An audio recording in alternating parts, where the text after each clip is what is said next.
Hello student, स्वागत है आपका साइकोलॉजी क्लास में। स्टूडेंट, पिछली क्लास में हमने इंट्रोस्पेक्शन मेथड पढ़ा था। इंट्रोस्पेक्शन मेथड ये किसने दिया था? विलियम वुंड ने दिया था।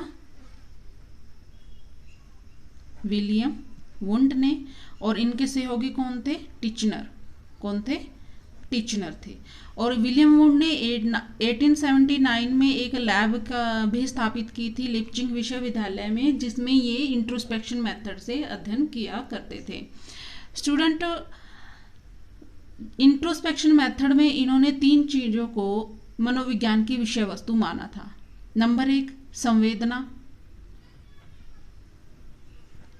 नंबर 2 भाव और नंबर 3 प्रतिमा। इन तीनों चीज़ों को माना था। लेकिन क्या इन तीनों चीज़ों को हम देख सकते हैं?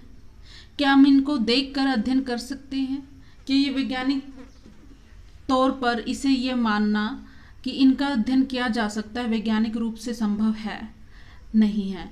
और इसी बात के परिणाम स्वरूप क्या आया? ऑब्जर्वेशन मेथड आया। ऑब्जर्वेशन मेथड, ठीक है, ऑब्जर्वेशन मेथड। और ये कब आया? इसकी शुरुआत कब हुई? इसकी शुरुआत हुई जेबी वॉटसन के काल में। जेबी वॉटसन के काल में। जेबी वॉटसन कौन थे? वीडियो को पॉज करो और सोचो कि जेबी वॉटसन कौन थे। जेबी वॉटसन थे व्यवहारवाद के जनक। व्यवहारवाद के जनक, ठीक है, व्यवहारवाद के जनक थे ये। और इन्होंने क्या कहा? इन्होंने कहा कि संवेदना, भाव और प्रतिमा से हम किसी भी मनुष्य के व्यवहार के निष्कर्ष पर नहीं पहुंच सकते कि वो किसी भी परिस्थिति में कैसा व्यवहार करेगा। तो इन्होंने खारिज कर दिया, इसको इंट्रोस्पेक्शन मेथड को खारिज कर दिया। इन्होंने कहा कि हम इसको विषय वस्तु मान ही नहीं सकते, क्योंकि यथार्थ रूप से इसका हम अवलोकन नहीं कर सकते, इसका अध्ययन नहीं कर सकते वैज्ञानिक ढंग से, तो क्या इसे उचित मान ही नहीं सकते? ठीक है, तो इसके जो मान लो इससे हम अध्ययन भी करेंगे, क्या उसका जो रिजल्ट आएगा वो वस्तुनिष्ठ होगा? तो इसी बात के परिणाम स्वरूप इन्होंने ऑब्जर्वेशन मेथड दिया। ऑब्जर्वेशन मेथड में इन्होंने प्रेक्षणीय व्यवहार को मनोविज्ञान की वस्तु माना। प्रेक्षणीय व्यवहार को, प्रेक्षणीय व्यवहार। अब आप कहोगे ये प्रेक्षणीय व्यवहार क्या है, इतना टफ क्यों यूज कर रहे हैं? प्रेक्षणीय शब्द जो है, प्रेक्षणीय, इसका मतलब क्या होता है? देखा जा सकने वाला व्यवहार। क्योंकि जब आप पेपर अटेम्प्ट करते हो, हिंदी मीडियम से करते हो, इंग्लिश वालों को थोड़ा मुश्किल नहीं होता, लेकिन हिंदी मीडियम वालों को थोड़ा मुश्किल होता है। प्रेक्षणीय शब्द आते हैं, आप कहते हैं कि हमने तो अच्छे से पढ़ा था, लेकिन ये प्रेक्षणीय शब्द कहाँ से आ गया? ऐसे बहुत से शब्द होते हैं। तो प्रेक्षणीय शब्द का मतलब होता है, प्रेक्षण का मतलब होता है देखा जाने वाला, देखना, और प्रेक्षणीय का मतलब होता है देखा जा सकने वाला। ठीक है, तो ऐसा व्यवहार जो देखा जा सके, जिसका हम अध्ययन कर सके, और जिसका अध्ययन वैज्ञानिक ढंग से उचित हो। ठीक है, तो वॉटसन ने कहा कि प्रेक्षणीय व्यवहार का अध्ययन किया जाना चाहिए। प्रेक्षणीय व्यवहार कौन कौन से होते हैं? जैसे कि जो भी हमें दिखाई देते हैं, जैसे कि खेलना, चलना, दौड़ना, हंसना, खाना, उठना, बैठना, जो भी क्रियाएं हम करते हैं, जो भी क्रियाएं मनुष्य करता है, पशु पक्षी करते हैं, जो दिखाई देती हैं, उड़ना, पक्षी उड़ रहे हैं, दिखाई दे रहा है, तो इन सभी का अध्ययन इन्होंने कहा कि करना चाहिए। और इनका अध्ययन करने से जो परिणाम होंगे वो वस्तुनिष्ठ होंगे। और भी वस्तुनिष्ठ हो सकते हैं अगर कई अध्ययनकर्ता मिलकर करें। अध्ययनकर्ता मिलकर इसे करते हैं, और कई परिस्थितियों में, एक ही मनुष्य के व्यवहार को जांचना है तो एक ही परिस्थिति में नहीं, कई परिस्थितियों में जांचेंगे। तो जो रिजल्ट होगा वो विश्वसनीय होगा, वस्तुनिष्ठ होगा, विश्वसनीय होगा, वस्तुनिष्ठ होगा। वस्तुनिष्ठ। अब वस्तुनिष्ठ का मतलब क्या है? ठीक है, ये शब्द बार बार आएगा, हमारी ये साइकोलॉजी हम पढ़ेंगे तो वस्तुनिष्ठ शब्द जो है बार बार आएगा, तो इसको समझ लेना अभी ठीक रहेगा। वस्तुनिष्ठ का मतलब होता है, आप मान लीजिए आपने पेपर अटेम्प्ट किया है, कभी तो किया है, हमेशा करते ही रहते हो। आपने किताबों में भी लिखा देखा होगा कि ये आपके वस्तुनिष्ठ प्रश्न है और ये आपके सब्जेक्टिव प्रश्न है। सब्जेक्टिव प्रश्न में आप पूरा ही लंबा होता है, आप अपने मन से कुछ भी लिखते जाते हो, लिखते कहानियां बनाते चले जाते हो। लेकिन वस्तुनिष्ठ प्रश्न जो होता है उसके उत्तर में आपको एक ही ऑप्शन चूज करना होता है, एक ही स्ट्रिक आंसर देना होता है, वो वस्तुनिष्ठ होता है। तो जो ऑब्जर्वेशन से जो भी व्यवहार का अध्ययन किया जाएगा वो वस्तुनिष्ठ होगा। ठीक है, अब इन्होंने क्या कहा कि वह व्यवहार को अध्ययन करना चाहिए, तो व्यवहार भी इन्होंने दो तरह के बता दिए। ठीक है, व्यवहार के प्रकार कैसे बता दिए, व्यवहार दो तरह के बता दिए। इन्होंने कहा कि एक तो बाह्य तरह का बाह्य व्यवहार होता है और दूसरा होता है आंतरिक व्यवहार। अब वीडियो को पॉज करो और सोचो कि बाह्य व्यवहार और आंतरिक व्यवहार क्या होता है। बाह्य व्यवहार तो आप जान चुके हो, जानते हो कि उठना बैठना, क्रियाएं करना, काम करना, पढ़ना, सब क्या है, बाह्य व्यवहार है। लेकिन आंतरिक व्यवहार क्या है, जिसका हम अध्ययन भी कर सकते हैं। तो आंतरिक व्यवहार है जैसे कि रक्तचाप का, गति में परिवर्तन होना, रक्तचाप की, हृदय गति में परिवर्तन होना, बढ़ना या घटना हृदय गति में। ठीक है, इनका हम परोक्ष रूप से अध्ययन कर सकते हैं। परोक्ष रूप से कैसे, इनका नहीं कर सकते, बताओ। अगर इनका कर सकते हैं, क्या इनका नहीं कर सकते? इनका नहीं कर सकते, इनका कर सकते हैं, क्योंकि ये हमें दिखाई नहीं देती, लेकिन फिर भी हम इनका अध्ययन कर सकते हैं। ये हमें दिखाई नहीं देती, इनका हम अध्ययन नहीं कर सकते हैं, क्योंकि ये वैज्ञानिक ढंग से साइंस में इनका अध्ययन है। हम टेस्ट कर सकते हैं, मनुष्य के रक्तचाप में परिवर्तन हो रहा है, हम चेक कर सकते हैं, हृदय गति को चेक कर सकते हैं। लेकिन क्या ऐसी कोई मशीन है जिससे हम संवेदनाओं को चेक कर सकें, भावनाओं को चेक कर सके, और मनुष्य के मन में क्या प्रतिमा बन रही है उसको चेक कर सके? नहीं है। ठीक है, तो अभी हम दोबारा समझ लेते हैं इस चीज को। साइकोलॉजी में जो इंट्रोस्पेक्शन मेथड है वो सबसे पहले आया, जिसे विलियम वुंट लेकर आए। विलियम वुंट के सहयोगी थे टिचनर, और विलियम वुंट संरचनावाद के संस्थापक भी थे। 1879 में इन्होंने लेबोरेटरी की स्थापना की थी, कहाँ? लिप्जिग विश्वविद्यालय जर्मनी में। और इन्होंने संवेदना, भाव और प्रतिमा को मनोविज्ञान के अध्ययन की विषय वस्तु माना, जबकि वॉटसन ने इसको अस्वीकार कर दिया। वॉटसन कौन थे? व्यवहारवाद के जनक थे। ठीक है, व्यवहारवाद के जनक थे, और उन्होंने मनोविज्ञान की विषय वस्तु किसे माना? प्रेक्षणीय व्यवहार को। प्रेक्षणीय व्यवहार वो होता है जो हमें दिखाई देता है, खेलना, चलना, दौड़ना, उठना, बैठना, और इससे ऑब्जर्वेशन मेथड से किया गया अध्ययन जो है वो वस्तुनिष्ठ होता है। कैसे होता है? क्योंकि इसे कई अध्ययनकर्ता मिलकर करते हैं, कई परिस्थितियों में अध्ययन किया जाता है, जिसके परिणाम वस्तुनिष्ठ होते हैं, जिन पर विश्वास किया जा सकता है। वॉटसन ने व्यवहार को दो तरह का बताया है, बाह्य व्यवहार और आंतरिक व्यवहार। बाह्य व्यवहार जिनका हम प्रत्यक्ष रूप से अध्ययन कर सकते हैं, जो हमें दिखाई दे रहा है, और वस्तुनिष्ठ अध्ययन आंतरिक व्यवहार वो है जो हमें दिखाई नहीं देता, लेकिन हम उनका अध्ययन कर सकते हैं। अब परिस्थितियों के आधार पर जो ऑब्जर्वेशन मेथड है वो भी तीन टाइप का होता है। एक तो होता है स्वाभाविक मेथड, स्वाभाविक निरीक्षण विधि। दूसरी होती है सहभागी, और तीसरी होती है असहभागी निरीक्षण विधि। स्वाभाविक क्या होता है? नाम से ही पता चल रहा है, जो स्वाभाविक परिस्थितियों में निरीक्षण किया जाए। ठीक है, तो शुरुआत में मनोवैज्ञानिकों ने किन किन पर अध्ययन किया था, ये क्वेश्चन भी आ सकता है। शुरुआत में स्वाभाविक निरीक्षण विधि किस पर यूज की थी? चूहों पर, बंदरों पर, और किस पर की थी? चींटियों पर और मधुमक्खियों पर।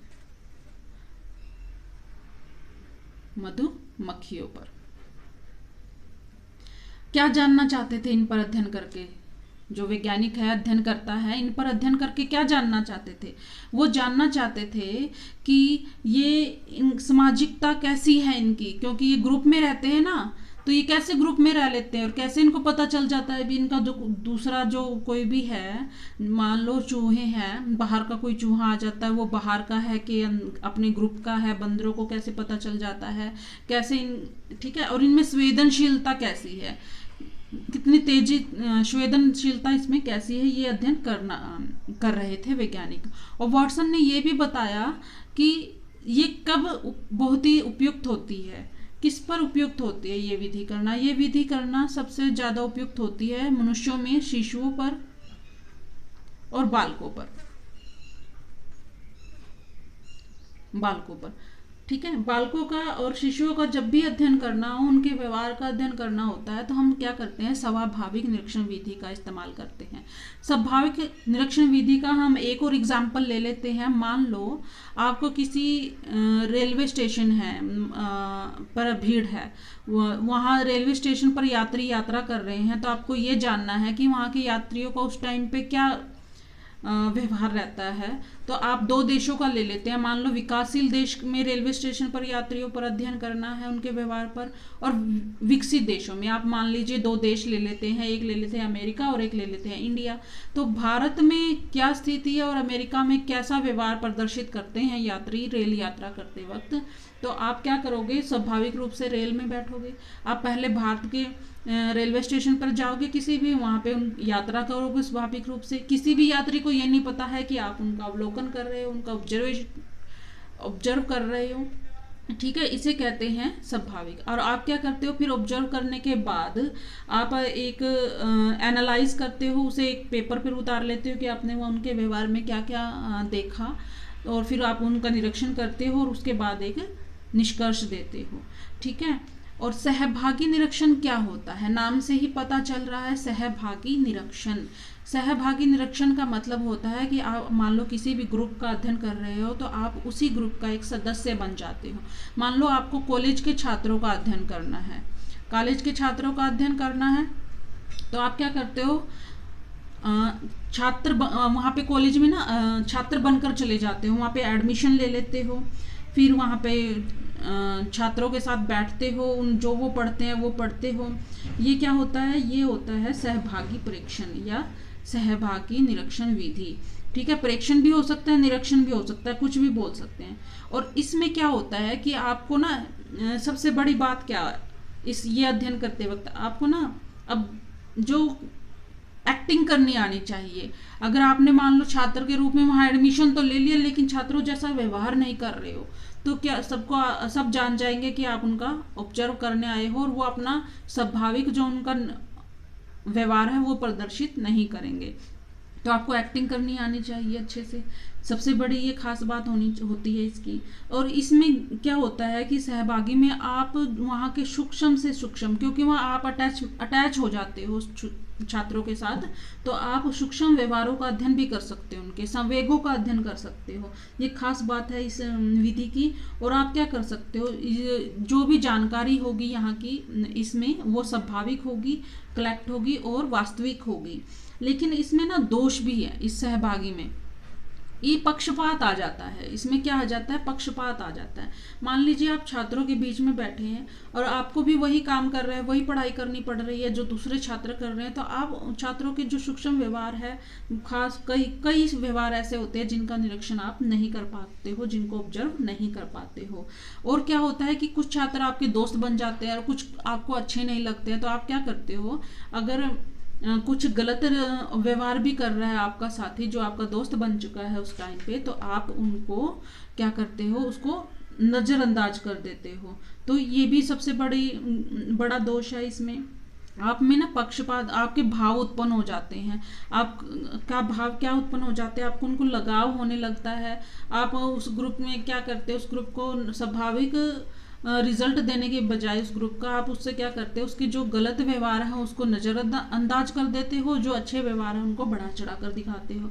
तो ये सबसे बड़ा इसका वो क्या है, दोष है। और एक दोष और है इसका कि इसमें क्या करते कि आपकी आयु जो है, आपके जाति है, धर्म है, संस्कृति है, शिक्षा है, उसका असर भी पड़ता है यहाँ पर, ठीक है। मान लो आप किसी समुदाय, आदिवासी समुदाय पर निरीक्षण करने जा रहे हो, तो क्या आप वहाँ पे, क्योंकि आप पढ़े लिखे हो, वहाँ पे अनपढ़ होंगे, ज़्यादा पढ़ाई नहीं होगी, विकसित नहीं होंगे वो लोग, तो उसका असर आप पर पड़ेगा ही पड़ेगा। ठीक है। मान लीजिए आप किसी अभी आप किसी छात्र, छोटे बच्चों का आप कर रहे हो निरीक्षण, तो क्या आपका असर नहीं पड़ेगा उस चीज़ पर? आपकी आयु कितनी है और छोटे बच्चों की आयु कितनी है, क्या आप फिर भी उनके बच्चों के बीच में जाके बैठोगे, उनके साथ हिस्सा लोगे उनके गतिविधियों में, तो उसका असर भी पड़ेगा। क्योंकि छोटे बच्चों को जो एक्टिविटी करने के लिए दी जाती है वो मुश्किल से कर पाते हैं और आप फटाफट कर देते हो, तो उसका असर भी पड़ता है। मान लीजिए आप जेंट्स हो, आप लेडीज़ के ऊपर ऑब्जर्व कर रहे हो, उनका अध्ययन कर रहे हो उनके व्यवहार का, या फिर आप लेडीज़ और जेंट्स के व्यवहार का अध्ययन कर रहे हो, तो उस चीज़ का भी असर पड़ता है। ठीक है। अब बात करते हैं असहभागी निरीक्षण विधि की या असहभागी प्रेक्षण विधि की।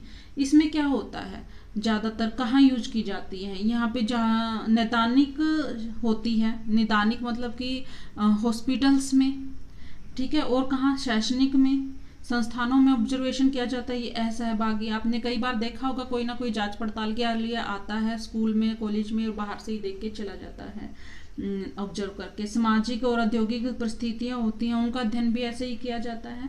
ठीक है। असहभागी में क्या होता है कि मान लो आप किसी स्कूल में जा रहे हो छात्रों के ग्रुप पर स्टडी करने के लिए, उन्हें ऑब्जर्व करने के लिए, आप क्या करते हो, टीचर से परमिशन लेते हो और क्लास में पीछे खड़े हो जाते हो या बैठ जाते हो और नोट करते हो, बच्चों को ऑब्जर्व करते हो।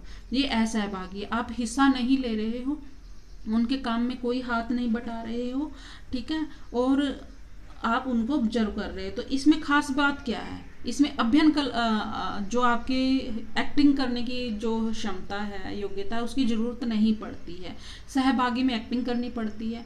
मान लो आपने रेलवे स्टेशन पर कुलियों पर को ऑब्जर्व करना है, अगर आप ये मेथड अपनाते हो तो आपको कुली बनना पड़ेगा, वो जो काम करते हैं वही काम करना पड़ेगा, जहाँ जाते हैं वहीं जाना पड़ेगा। लेकिन असहभागी में क्या होता है, आपको कुली बनने की ज़रूरत नहीं है। ठीक है। इसमें क्या दिखाना पड़ेगा कि मैं कुली हूँ, वास्तविक कुली हूँ, किसी को शक नहीं होना जाना चाहिए, लेकिन इसमें कोई ज़रूरत नहीं है। इसमें क्या अध्ययन कर सकते हो, इसमें वस्तुनिष्ठता बरकरार रहती है। इसमें वस्तुनिष्ठता बरकरार रहती है, मतलब कि इसमें आप अपना पक्ष नहीं रखते हो, आप जो सभी व्यवहार है वो, इसमें क्या सहभागी में क्या होता है कि आप काम करने में व्यस्त हो, मान लो छात्रों के साथ सहभागी हो, आप भी छात्र बन के गए हो, तो आपको भी होमवर्क वगैरह करना पड़ेगा, तो आप ध्यान नहीं दे पाते हो। बहुत सारे ऐसे व्यवहार हैं जो इस पर आप ध्यान नहीं दे पाते हो, लेकिन असहभागी में ऐसा नहीं है, आप सभी व्यवहार को ऑब्जर्व कर पाते हो सरलता से। ठीक है। और लेकिन इसका भी एक दोष है, इसका दोष क्या है, इसका जो सूक्ष्म व्यवहार है और जटिल व्यवहार है, सूक्ष्म से सूक्ष्म और जटिल से जटिल व्यवहार को आप अध्ययन नहीं कर पाते हो। क्यों नहीं कर पाते हो? क्योंकि आप अटैच नहीं हो पाते हो। इस सहभागी विधि में क्या है, आप स्टूडेंट के साथ रहते हो तो आपको पता चलता है कि किसी भी स्टूडेंट ने कोई भी व्यवहार, मान लो झूठ बोलना या चोरी करना या झगड़ा करना, क्यों किया है, क्योंकि वो आपको बातें बता सकता है, आप जान पाते हो, उनके ग्रुप में शामिल होकर ऐसी बातें जान पाते हो। लेकिन आप जब ग्रुप में ही नहीं शामिल हो, आपको तो सिर्फ ऊपर से यही दिखाई दे रहा है कि बच्चे ने झूठ बोला है या पढ़ाई नहीं कर रहा है, लेकिन सहभागी में आप वो व्यवहार जान पाते हो बच्चों के साथ रह करके, स्टूडेंट के साथ रह करके, कि उन्होंने झूठ बोला या होमवर्क नहीं किया, क्यों नहीं किया है। तो ये इसका सबसे बड़ा दोष है। तो स्टूडेंट, ये था ऑब्जर्वेशन मेथड। एक बार रिवाइज कर लेते हैं। ऑब्जर्वेशन मेथड जेबी वॉटसन ने दिया था। जेबी वॉटसन व्यवहारवाद के जनक थे। इन्होंने प्रेक्षणीय व्यवहार को मनोविज्ञान की विषय वस्तु माना, क्योंकि इसे कई अध्ययनकर्ता मिलकर कर सकते हैं और कई परिस्थितियों में भी इसका अध्ययन किया जाता है। व्यवहार को दो तरह का बताया, बाह्य व्यवहार और आंतरिक व्यवहार। बाह्य व्यवहार तो खेलना, कूदना, चलना फिरना, काम करना। आंतरिक व्यवहार जैसे कि रक्तचाप में परिवर्तन होना, गति में, हृदय गति में परिवर्तन होना। और व्यवहार परिस्थितियों के आधार पर तीन तरह का होता है: स्वाभाविक निरीक्षण विधि, सहभागी निरीक्षण विधि और सहभागी निरीक्षण विधि। स्वाभाविक में क्या होता है, आप स्वाभाविक निवास स्थानों पर स्वाभाविक तौर से निरीक्षण करते हो, स्वाभाविक परिस्थितियों में निरीक्षण करते हो, जिसमें किसी को ये नहीं पता होता कि आप उनका ऑब्जर्व कर रहे हो, उनका निरीक्षण कर रहे हो। सहभागी में आपको किसी भी ग्रुप का अगर अध्ययन करना है तो आप क्या करते हो, उनका ग्रुप के सदस्य बन जाते हो।